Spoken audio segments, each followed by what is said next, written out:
एक समय पूंजीपतियों को दिए जाने वाले कर्जा माफ़ी को बट्टे खाते के नाम पर बहुत चर्चा होती थी, लेकिन अब उसकी चर्चा न होकर के रेवड़ी की चर्चा हो रही है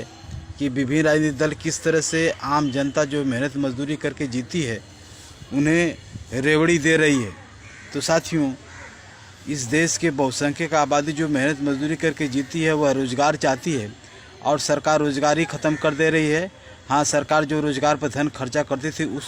धन में से कुछ धन रेवड़ी के रूप में आम जनता को दे रही है।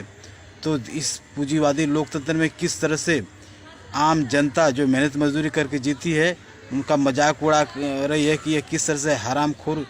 का जीवन जीने के लिए लालायित रहते हैं और इसी के आधार पर राजनीति करते हैं। तो साथियों, इस पूंजीवादी लोकतंत्र में आम जनता रोजगार चाहती है और न कि किसी तरह के दान दक्षिणा। साथियों, यह हमेशा आम जनता